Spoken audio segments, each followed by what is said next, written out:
Les pido a todos que recibamos para este gran cierre de la primera jornada de la Calle de los Libros a Martina Cruz y Miss Bolivia.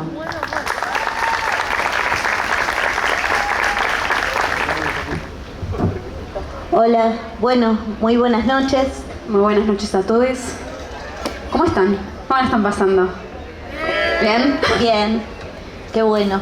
Gracias por la presentación, compañera. Muchas gracias. Gracias a la feria, a la Calle de los Libros y al municipio por hacernos parte de este evento, de esta charla. De esta charla, totalmente. Bueno, antes de empezar esta charla, estábamos en una oficina tomando agua con Martina, mentira, tomando vino, pero dijimos, ¿de qué vamos a hablar? ¿No? ¿De qué vamos a hablar? Y bueno, empezamos a probar ideas posibles y pensar qué tenían que ver un poco nuestros libros, ¿no? El de ella se llama Infierno, el mío se llama Manos como nubes, y pensamos, bueno, ¿cuál es el punto en común entre estos dos libros? Y se nos ocurrió pensar que tenía que ver con el cuerpo y en todo caso las huellas que van generando las situaciones y el dolor en nuestra corporalidad. Siento, como te decía, que estos libros son como primos segundos o quizás, bueno, si apretamos un poco, primos hermanos. Dale. Y son libros que nacen desde una trayectoria que atraviesa el dolor, el cuerpo lo marca y el producto es la escritura. Yo te quiero hacer una pregunta. Dale. Esto es más genérico, más allá del libro, ¿no? Para vos, que sos escritora, ¿por qué la escritura? ¿Para qué la escritura? Para mí es interesante siempre pensar que la escritura es un acto político, además de un acto poético, un acto político, y a veces solo escribirlo alcanza, y creo que los dos libros en ese sentido tienen algo de, bueno, hay que decirlo, hay que nombrarlo, encontrarle alguna palabra, y desde chica siempre fue como un espacio, no quiero decir un espacio seguro porque siempre ha traído caos para mí la literatura en el buen sentido, pero sí un espacio para reflexionar, un espacio para entender algo del mundo que me rodea y entender algo del mundo propio. Nunca una respuesta, pero por lo menos abrir preguntas, ¿no? Algo de eso. Qué bueno, preguntar siempre, ¿no? Preguntar siempre. La respuesta a veces es un cierre. Total. Y a mí me pasó un poco leyendo, bueno, ahora hablábamos recién en la oficina de, bueno, vos me nombraste un texto que yo había escrito hace un montón que tiene que ver con una secuencia que pasó mi hermana con respecto a violencia machista, y pensaba, claro, para mí Miss Bolivia, o la idea de Miss Bolivia en vez de Paz, que está acá para mí ahora, tiene que ver con el soundtrack de mi primer feminismo, de mi primera idea de la lucha, y pienso en todo ese momento, quizás en las marchas con mi hermana, con mis amigas, y era algo de eso que sonaba, lo que cambiaba, no sé, era el soundtrack de ese cambio en mí y en mi forma de pensar las cosas. Y cuando después fui a este libro también, no sé, arranca diciendo algo que para mí es re interesante, a ver si lo encuentro acá. Pero dije, bueno, nos está hablando a nosotras, les leo, dice: el dolor me mostró ciertas partes del cuerpo que no conocía, el dolor una clase de fisiología, cada partícula un capítulo, duelo, luego existo. Y dije, bueno, esto tiene que ver con nosotras y tiene que ver con algo del recorrido. Y te quería preguntar, ¿qué sentís con esto de escribir desde el dolor? Porque a mí me genera un montón de grietas, entonces quiero saber. Bien. La verdad es que esto que vos leíste para mí es fundacional en el libro, ¿no? Es como un spoiler casi, viste, que puse ahí en la página 1. Ya está. Este duelo, luego existo, como retomando un poco o desafiando también esta lógica cartesiana de pienso, luego existo. Acá hay una cuestión del dolor. Soy porque duelo, ¿no? Pero hay muchas diferencias, que esto lo hablaba siempre con colegas, en el verbo duelo. ¿Quién duele? En la primera persona del singular, ¿no? Yo duelo. pero es a mí me duele. Bueno, ¿quién escribe este dolor? Bueno, este dolor es un dolor que escribimos todas también, ¿no? Y la experiencia de transformar el dolor en obra, por decirlo de algún modo, Sí. ¿no? O en un producto cultural, o en algo que... O en una fecha. O en una fecha sí, del dolor. en algo. Transformarlo, pero pasarlo a la escritura, este acto de... Te hubiera dicho antes en puño y letra, ahora es en un teclado, ¿no? Pero pasar ese dolor o esa experiencia, y ni siquiera solo mi dolor, el dolor de otros también, ¿no? Tramitarlo vía escritura me parece también un gesto político, y me parece que también es muy terapéutico. Sí, obvio, sin dudas. Y hay algo con nombrar como nuestras historias, no sé, yo nací en el conurbano, en Temperley, y hay algo siempre de, bueno, ¿qué historias son las historias que se pueden contar y qué historias no se pueden contar? Y siento que muchas veces, siendo mujeres de algunos márgenes, pareciera que nuestras historias tipo pasan volando por el costado, pasa el tren, pasa otra cosa. Entonces, de pronto, capaz... No sé, yo pensaba en el libro, pensaba, bueno, además de todo es como hay un acto valiente o hay un acto reivindicador en, bueno, te incomoda lo que estás escribiendo y te incomoda leerlo, es porque hay algo que tenemos que repensar. Y ahí estamos abriendo un territorio, estamos conquistando un territorio, ningún territorio se da porque sí. Entonces, bueno, este territorio de que las mujeres tomen un espacio de la literatura y hablen de lo que pasa adentro de sus casas, adentro, en la calle, en todos lados, digo, hay algo ahí que me parece súper reivindicador, no solo por vos, sino por todas nosotras. Yo pienso, siguiendo tu línea, una pregunta que está muy en sincro, creo, y es...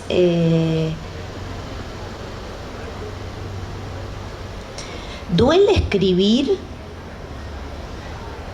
Un poco sí.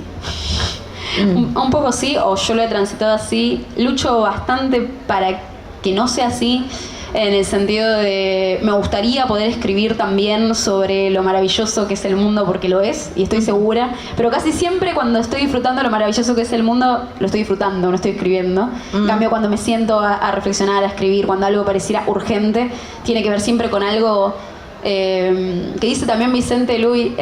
Compré un librito que estaba en la feria allá de Vicente Luis y lo leímos recién, y decía, bueno, la poesía es territorio de conflicto.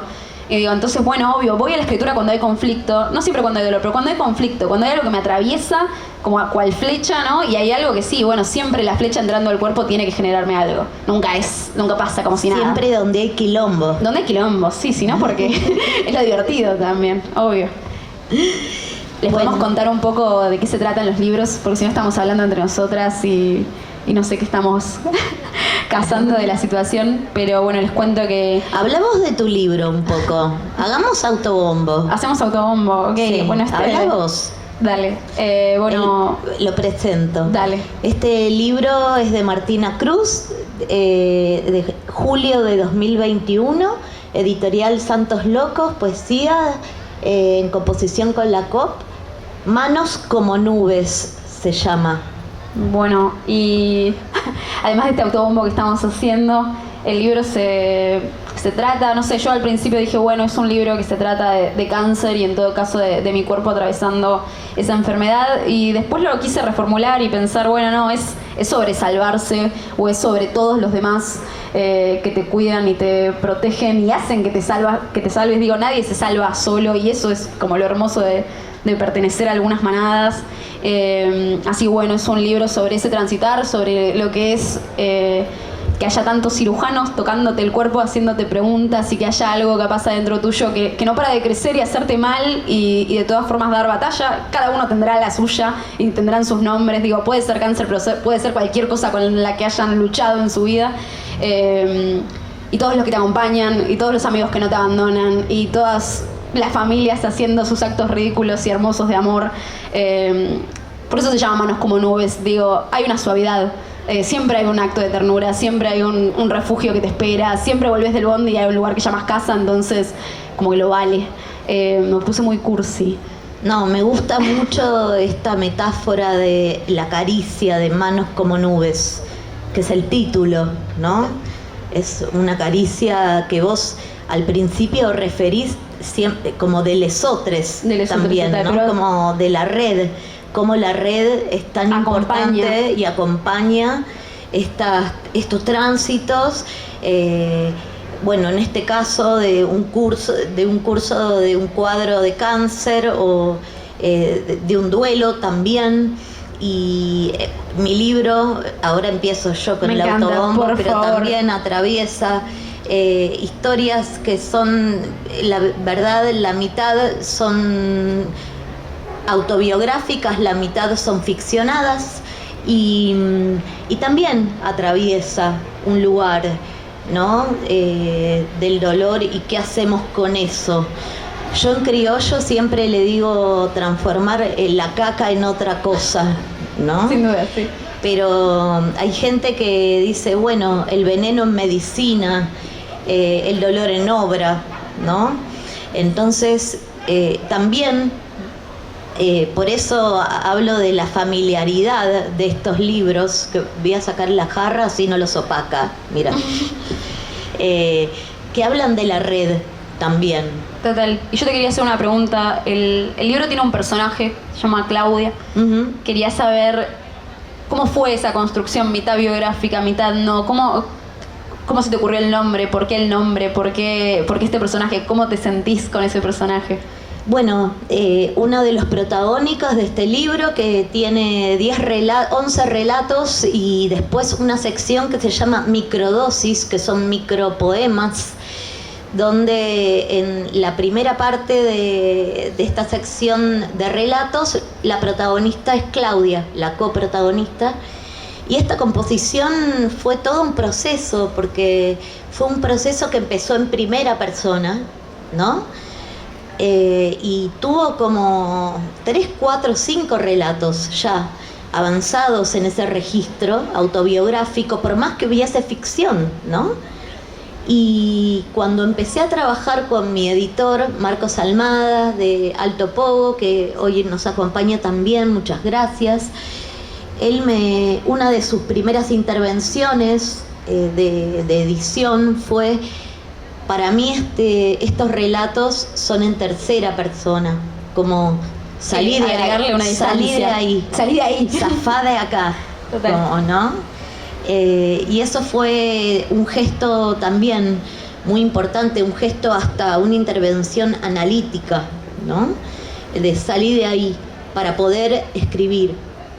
Es que si estás como muy pegado, siento, muy, muy cerca, todo se nubla también, ¿no? Como parece medio imposible ir hacia el texto y que no sea también tan doloroso, tan llanto, que sea una catarsis, que suceda de otra manera y capaz verlo en otra. No sé, me hiciste acordar, tengo una amiga que siempre me dice, esto que te estás diciendo se lo dirías a una amiga, tipo me hace ese límite, me hace ese filtro, y pienso, bueno, también hay algo en ponerlo en Claudia, en el que yo supongo que habrás encontrado una paciencia diferente hacia ella. Sí, Claudia fue un personaje que compuse en principio y después compusimos, ¿no? Hay una curadora del libro también, que es Vicky La Rosa, y las ilustraciones fueron componiendo a Claudia con, bueno, su coprotagonista, que es Ernesto, y a partir de ahí empiezan a suceder situaciones, ¿no? Sobre todo de violencia, pero de violencia que podría ser entre cualquier pareja, cualquier persona, ¿no? No es un gesto autobiográfico el libro, sino que esta historia me pareció también no un collage, sino una escucha de muchas escuchas que tuve sobre violencias, ¿no? Y por eso el dolor, y por eso el dolor en el cuerpo, y por eso el dolor emocional y psíquico, ¿no? La pregunta no la respondí nunca, ¿no? No, yo creo que la respondiste ¿Sí? ustedes, no sé qué piensan, pero más o menos sí, para mí sí, sin dudas. Y ¿por qué la elección de infierno como título, pero también como idea que se repite en las microdosis, se repite en Claudia, digo, aparecen en las dos partes del libro? Me gustó también, hay un dibujo en el medio en el que hay una especie de mapa y para todos lados hay un infierno, y pensé, claro, yo entiendo ese sentimiento igual, ¿no? Infierno salió como de la entraña, no hubo mucho que no tenía, ¿viste? Estoy entre 2 o 3, como me pasa a veces con un disco, estoy entre 2 o 3 nombres. No, salió Infierno. Primero era El Infierno, pero bueno, re chorra del Dante. Entonces, no daba. Infierno, además, soy persona de una palabra, soy muy unimembre. Me gusta la potencia a veces de la poca palabra, de la daga, de que menos es más también, ¿no? Entonces por eso este título, que me pareció que podía decir bastante más que lo que vivimos estos años todas las mujeres a lo largo del tiempo a raíz del heteropatriarcado cis. Ponele, ¿no? Pero sí, encontrarle alguna síntesis. Yo quería preguntarte algo en relación a eso también, en la pulsión de tu escritura, en este libro sobre todo, donde, como vos contabas, yo te conocí recitando piezas mega largas, como más ornamentadas, con mucha información. Ahí flasheé, dije, ¿quién es esta piba? Hola, quiero el WhatsApp, y así te escribí una vez.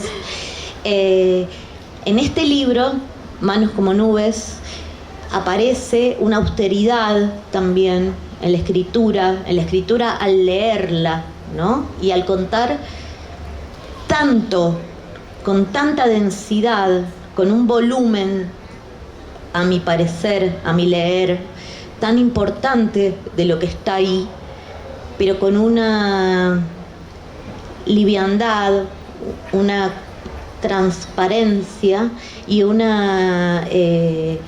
volumen menor a la hora de escribir, de la palabra, ¿no?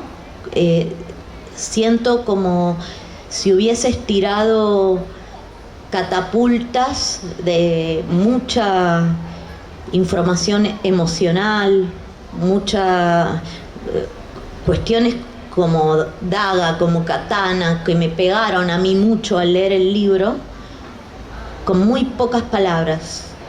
Entonces, yo advierto, como en relación a lo que escuché o he leído tuyo, a este libro, como, no sé si llamarlo síntesis, pero sí siento como una especie de austeridad. ¿Es así? Es así. ¿O flasheo? Es así, no flashás. Hubo mucho trabajo también, digo, ningún poema, ningún texto se escribe y nunca más se toca, sino que hay un montón de reescrituras, y también estuvo muy presente el editor en Santos Locos, Marcos, que aprovecho, le mando un abrazo emocional que llegue hasta Capital. Y hubo algo de selección, de elección. Yo estoy escribiendo este libro capaz hace mucho tiempo, y también creo que siempre es difícil ver cuáles van a ser los puntos de intimidad y hasta dónde se va a decir y qué parte no, y qué parte es biográfica y qué parte estoy como afilando una idea. Y así que fui al texto, lo habré reescrito 15.000 veces, y hago una diferencia entre lo que recito y es una cuestión del acto de decir y la cosa más manifiesto, más, bueno, estoy acá y quiero hablar sobre esto, que el laburo que se hace con un libro. Pensé en la unidad, pensé en, bueno, capaz es un tema un poco bajón y voy a tener que dosificar esta información, no quiero echarlos del libro, no quiero echarlos de esta intimidad, sino, bueno, no digo cáncer hasta casi la mitad o más adelante del libro, porque no me interesaba que sea eso en cuestión de, bueno, que te lastime, que solo te destruya, sino como ir de a poquito. Y bueno, a mí me gusta mucho el cine, estudié cine, y hay algo en el montaje, hay algo en ir viendo una película, ir llenándote de imágenes, que no es todo de golpe, nadie te cuenta una película esto de golpe, hay un recorrido, entonces... No al spoiler. No al spoiler, entonces en esta misma línea como mostrar el movimiento, porque en vez de capaz tan efectista de, bueno, me pasó esto y después hice esto, no, hubo todo un movimiento, hubo todo pequeños momentos muertos también, digo, pequeños momentos de espera, pequeños momentos de familia, de amigos, de mucho después también. Siento que después de que nos pasa algo que sentimos un poco terrible, hay algo de que vuelve a doler 10 años después y decís, che, ¿por qué esto me vuelve a doler? ¿Por qué esto me sigue molestando? O lo ves en otros, o lo ves en las amigas, o se vuelve a aparecer. yo me crucé con un montón de personas que tuvieron cáncer luego, hay algo de ese recorrido en el libro. Yo tuve cáncer de chica y hay una construcción mucho más infantil en la primera parte del libro porque es un cuerpo de 9 años, pero de la mitad del libro para adelante habla sobre la muerte de mi viejo y es otro tono, que también se enfermó de la misma enfermedad, pero a él le pasó un poquito por encima.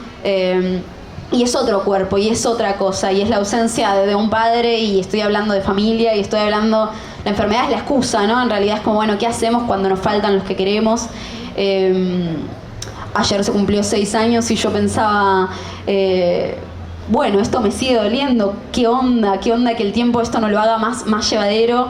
Y después pensé, sí, no, antes no podía salir de la cama y yo lo pienso en Infierno, que habla tanto de quedarse en la cama y de no saber para dónde ir y a quién acudir, y yo en ese sentido me siento súper agradecida. Estuve rodeada de amigas, estuve rodeada de gente que acompañó ese proceso y no me siento la misma. En parte el libro busca eso, como ir mostrando a los aliados, a las aliadas que fueron apareciendo y que hicieron todo un poquito más fácil. No sé si respondí tu pregunta. Seguramente. Ni ahí. No, sí, respondiste y más. Respondiste y más. Me parece también con lo que decías, ¿no? Bueno, recién en el capítulo 6 nombro el cáncer, ¿no? Sí, sí.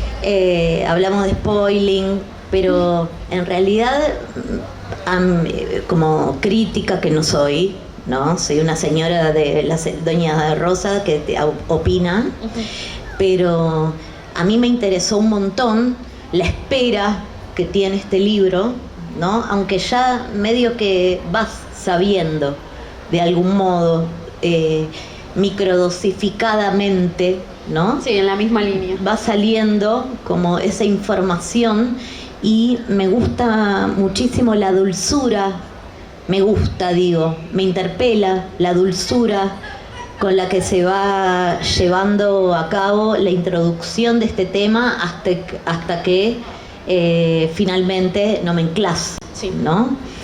Y bueno, también siento una prima hermanidad con entre estos dos libros, entre Infierno, donde también hay unas historias que se van contando de lado hasta que... Sí, de pronto se habla sobre el tema. Es como que das un rodeo y eso me gustó. O también dándole al lector la posibilidad y la admiración hacia el lector de componer también, ¿no? De no tirar toda la carne al asador, sino confiar. Hay mucha confianza en quien lee. En quien lee y en la conversación. Como yo siempre pienso que nadie escribe solo. Nosotras no escribimos solas y eso es lo hermoso en parte. Es como uno piensa en el escritor y se imagina ese escritor viejo que está totalmente solo, abstraído en sus ideas y ni ahí. En una casa de madera. En un bosque, no sé cómo construimos. Y en realidad el escritor está esperando el roca como nosotros, y está rodeado de todos esos estímulos. Y hay algo de eso que se filtra, de ir charlando y esperar que los lectores siempre van a darle una vuelta de rosca incluso más increíble que la que pensabas, y eso es lo hermoso, como cuál es la respuesta. Pienso que quien lee, al final de cuentas, es quien escribe. Clausura, o no clausura, porque es una palabra fea, pero quien da sentido cada vez a la obra, ¿no? En cada lectura. Quien lee termina de darle sentido. Estos libros, como cualquier otro, ¿no? Siempre tienen su punto final o no, pero quien termina de definir es quien lee. Me parece que estos libros ya estoy... Sí, ya lo que sea, sí. Estos libros también están, siento, como inscriptos en ese circuito, ¿no? Hablábamos de el dolor y la cicatriz, ¿no? De escribir desde el dolor o tangencialmente, ¿no? Sin ni siquiera que sea un efecto directo, dolor-escritura, ¿no? que el dolor como habite o que habitemos la escritura en el dolor también.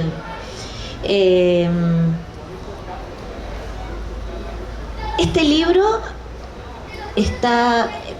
no siento que romantice el dolor, pero sí lo endulza, siento. Y pensaba en una de mis favoritas psicoanalistas, que es Sandu Furmantel, que su último libro póstumo, ella falleció ahora 6 años, es Potencia de la Dulzura, ¿no?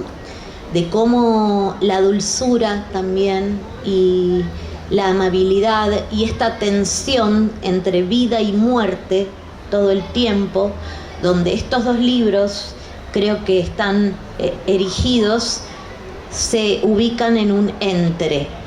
Están entre la vida y la muerte. Están entre la vida y la muerte, y estaba pensando con lo que decías, están como alineados en encontrarle una suavidad y una ternura a todo esto, encontrarle algún lado luminoso.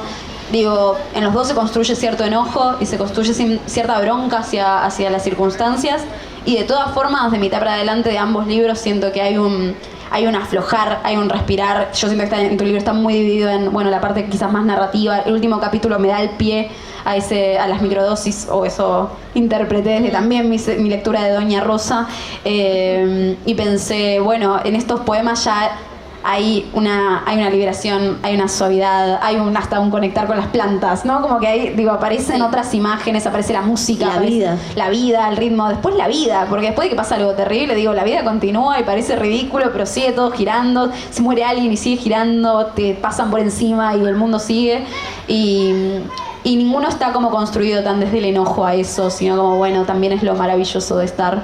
Y en eso me parece como que hay algo muy lindo en tu libro. A mí siempre me molestó en las primeras marchas a las que fui esta idea de mujer rota. No sé si les pasó, les genera algún tipo de choque de, bueno, no, yo no quiero que las cosas que hicieron sobre mi cuerpo probablemente me hayan movilizado y cambiado y transformado, pero no, obvio que no estoy rota, obvio que no voy a evitar después tener amor, tener felicidad. No es que nunca voy a sanar esto, no es que me rompieron para siempre, ellos se rompieron para siempre en todo caso, ellos son los que tienen que repensar y empezar de nuevo, o no sé. Entonces siento que este libro en ese sentido dialoga con eso, y no veo una mujer rota sobre el final, sino alguien intentando seguir, como hay una insistencia, es eso, siento el poder de la insistencia. Yo pienso, además de preguntar sobre la escritura y el dolor, también me parece muy parecida la pregunta, pero es sobre la escritura y la rotura, ¿no? Entonces la escritura, de algún modo, creo que al poner la experiencia o la ficción o la idea en relato, o el dolor, ponerlo en relato, eso sutura, ¿no? Yendo al plano clínico médico, yo que estoy operada, toda cosida, estoy re obse con... Sí, con las metáforas. Con las metáforas, sí. Pero ante una rotura, transformar ese dolor en escritura o en obra es un gesto de suturación también. Y pienso que quizás sí nos hemos roto, capaz en esto diciendo, pero me han armado entre toda mi red. Gente. Es que yo lo que quiero decir es eso, como no es que no creo que haya una apertura, y de hecho esa idea de la herida me gusta siempre, la idea de, bueno, es donde entra todo, es estar abierto al mundo también, y eso me parece como hay algo gratificante incluso, pero la rotura existe, uno rompe, abre, pero esa idea de quedar como abierto para siempre o roto para siempre, y no hay posibilidad de ningún tipo de transformación, cambio o resignificar algunos gestos, resignificar algunos momentos, aparece porque aparece la red probablemente y nos saca muchas veces, y en esa misma red es la misma lógica de la sutura y de la cosida.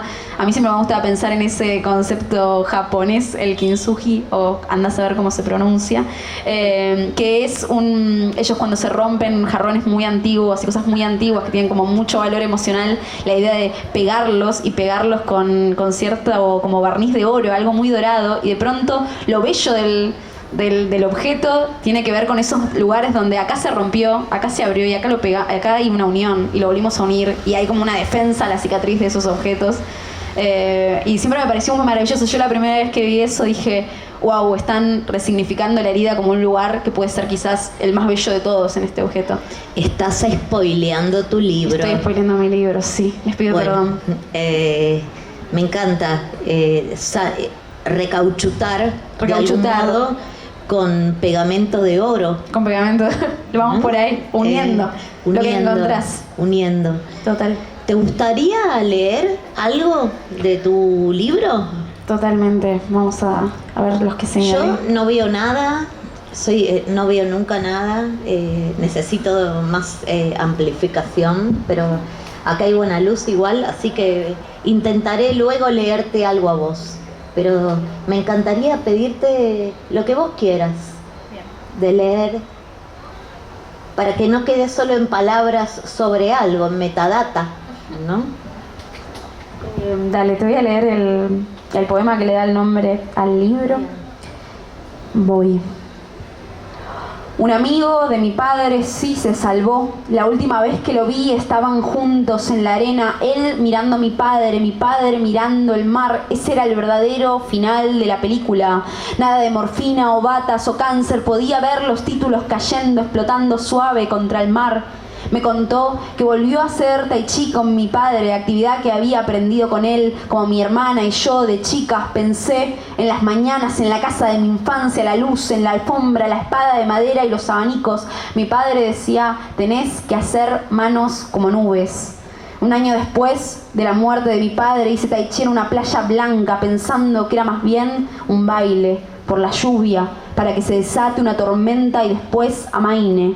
Él preguntó por la espada de madera. Intenté recordar su ubicación actual sin éxito. Solo la recuerdo en movimiento, cortando el aire. Pregunté en mi casa.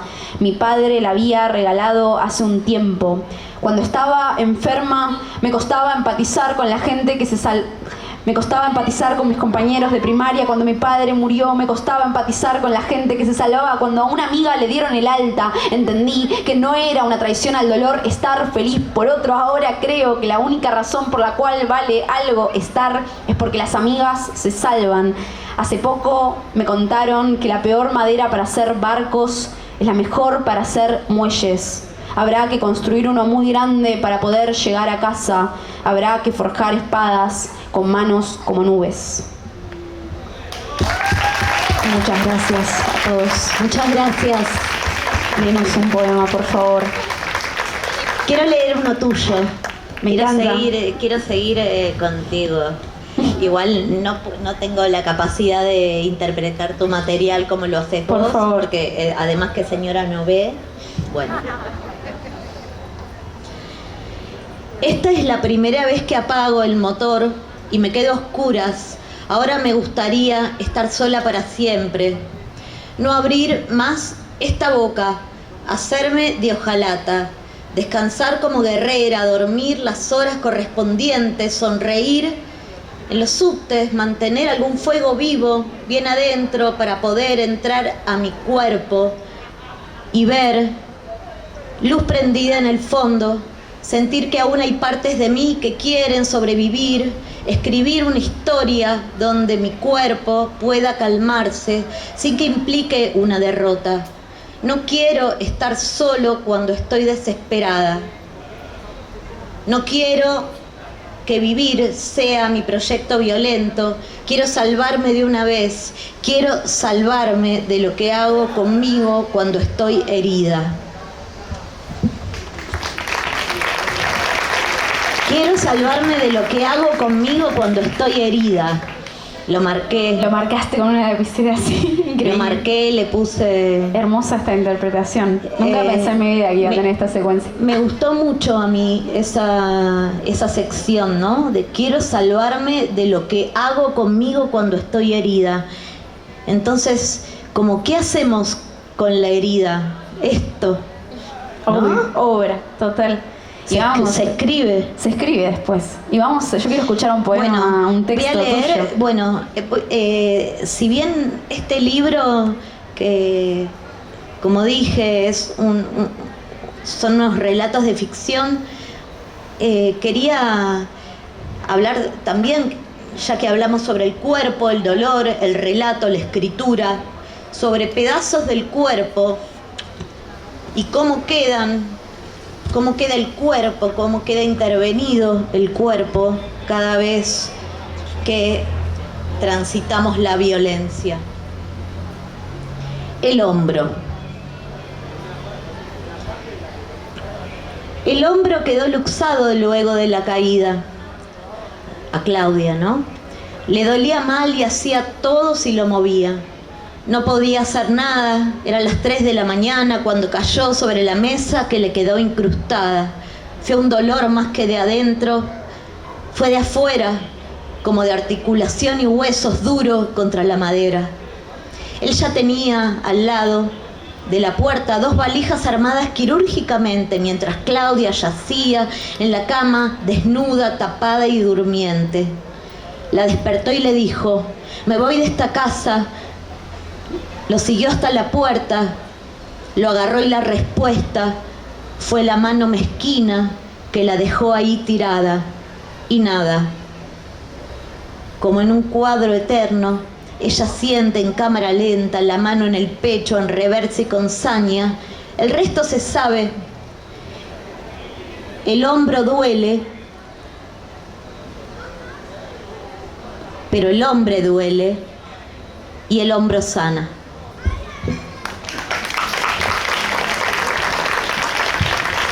Y me voy a tomar el atrevimiento, ya que hablé de partes del cuerpo, ¿no? También de un cuerpo fragmentado que habita el dolor. Porque sí, hay algo del cuerpo en partes. Sí, yendo. Así como se fragmenta la escritura muchas veces, y esta escritura fragmentada puede tomar materialidad y cuerpo en un libro. Por eso a las personas que están siempre les recomiendo y les sugiero que compren libros, porque la materialidad de un libro implica un sector de trabajo también que tiene que ver con la impresión, con las curadurías, con los editores, las librerías, con un circuito que está realmente castigado. Hablando de lo fragmentado, voy a leer este segmento también de un cuerpo fragmentado. Se llama La Concha. Buscó la concha y no la encontraba. Era el 4.º día que se despertaba a la hora 4:15 de la madrugada. No era lascivamente que se tocaba. Necesitaba saber si efectivamente estaba. Y no estaba. No la encontraba. Era miembro fantasma, como amputación de guerra, pero al revés de la gente amputada. Con la tristeza y con la movida, la concha se puso rara. Cambió de forma, seguro. Fisiología virginizada. Pasó de ser un lugar de encuentro a pedazo de carne por de donde salía todo el vino que Claudia se tomaba. A veces se preguntaba si la concha volvería, si pudiera en algún momento tenerla, ¿cómo sería? Y si no sucedía, si quedaba eternamente muerta, inerte y fría, si su néctar se secaba, si los labios se caían, ¿a dónde iba a parar todo ese deseo si no florecía? Preguntas tristes, preguntas cortas, preguntas sinceras que Claudia afronta. La tristeza y la rareza que no se soporta es la de no sentir el cuerpo ni la de sentir la concha. Hay algo que a mí me interesa que sucede en tu libro. Hay algo siempre muy musical, no sé qué piensan ustedes. Pero siempre hay algo muy musical, aparece la rima, aparece el ritmo, sigue teniendo algo de ese vértigo que también tenés en lo musical. ¿Haces una diferencia, digamos, entre tu voz escritora y tu voz que te sube al escenario y cumbia popular para todo el mundo? Intento, a veces me sale, a veces no. Sí siento que este libro suena, ¿no? Siento que es un libro que tiene una cadencia musical, que no está rimando todo el tiempo, gede, no. no, está rimando a veces en décimas, como haría un Martín Fierro, o en octavas o en séptimas, utilizando y pervirtiendo, subvirtiendo otras expectativas que la rima tiene en general. Entonces me permito y me doy una licencia para estirar y jugar, pero debo decir que la rima está, que Es capaz te late también. que está ahí, que no la podemos echar. Sin dudas. Me voy a tomar el atrevimiento de leer un poema muy cortito que tenés como para que haya una dosis de microdosis. Justamente este fue mi preferido. Se llama Fotosíntesis. Muy pequeño, muy lindo. Voy. ¿Qué tendrán las plantas conmigo o yo con ellas? Cuando ya no quede nada, ni la carne, ni cenizas en el suelo, seré línea de un libro o estrofa de canción. Mi rosa china de noche se enrosca y duerme, de día resplandece. Quisiera hacer lo mismo. Gracias. Me pareció como muy pequeño, de esa ternura, de ese brillo del que hablaba, y me voy a tomar también el atrevimiento de recitar un poema más. Sí, por favor. Es un poema para mi abuela. Se llama Ese ir y volver. Van a perdonarme el bajón. El verano en que murió mi papá yo lloraba 20 cuadras por día, ni más ni menos. Era una técnica pragmática. No podía llorar frente a mi hermana, no podía llorar con mi padre. Lo que quedaba en el medio, las 10 cuadras que dividían ambas casas, era el tiempo de la caída del agua, ese ir y volver, como una respiración profunda. Lloraba con ruido, lo hacía desconsoladamente, como si tuviera muchos pulmones y nada de vergüenza. Caminaba lento para arrastrar el tiempo que dure mi momento de duelo. Tenía que recargar energía para sobrevivir a ambas casas. La calle me daba cierto anonimato, algo como irme de mi vida. Mis responsabilidades con los que amaba se fumaban un tiempo prudente. Ese ir y volver, cargar mi cuerpo de una casa a la otra, el momento de intimidad más grande que viví hasta ahora. Mi primer secreto, aprender a medir el tiempo con la distancia. Esa intimidad se rompió un día que me encontró mi abuela con su changuito de compras mientras me acercaba a ella, sin poder detener el llanto efectivo ni la caminata, como una flecha lenta que atravesaba la humedad y los 1000 grados a la sombra. Pensaba excusas posibles. Pero cuando llegué a su encuentro, ella no me preguntó nada. No me dio la oportunidad de mentir, solo empezó una historia. Me contó que una mañana la llamaron del hospital porque su madre se moría. Mi abuelo intentó sacarla de la cama, pero ella estaba dura, en shock ante la situación. Intentaron sacarla por horas, pero ella clavada ahí, como un árbol inmóvil, haciendo raíz en las sábanas. Recién al mediodía, en silencio, con la lentitud de una caricia, un solo gesto, se levantó, se lavó la cara, se vistió y fue al hospital. Un médico joven le dijo que su mamá había llamado por ella toda la mañana, que había pedido por su hija hasta el final, pero que había fallecido hace unos minutos. Mi abuela me frenó en medio de las 10 cuadras para contarme que no había llegado a tiempo, que no había visto a su madre morir. Ese ir y volver con las manos vacías. Le pregunté cómo había pensado, cómo se le había ocurrido que esta historia iba a lograr hacerme sentir mejor, pero ella me agarró, sus manos apretando, conteniéndome, como si yo entrara en su vida, como si sobrara espacio en sus brazos, como si ella pudiera contener familias numerosas. Me miró como raspando la olla para que alcance para todos y me dijo: no estás entendiendo. Yo sé que mi mamá me perdonó. Bien. Bueno, muchas gracias a todos, a todas. Bueno, muchas gracias, a gracias todos, a vos. a todos, a todes. Gracias, Martina, por esta conversación genuina, Total. espontánea. Gracias por invitarnos a la organización, a la feria, al municipio, a todas las personas que nos cuidaron también, que cuidaron de mi pierna lisiada. Gracias por los cuidados. Gracias a vos por existir como colega. ¿Cuántos años tenés? ¿Podés decir o...? 24. 24. Bueno, gracias por ser una semilla y nuestro futuro. Así que para mí es un placer compartir esta noche con vos. Gracias al Topogo, gracias a la COP, gracias a Santos Locos. Estos son nuestros libros. Si les dan ganas, los pueden comprar, y también hay otros libros de otras personas que vale la pena leer. Bueno, Y gracias a ustedes. Un aplauso sí, para ustedes. gracias, un aplauso. Gracias.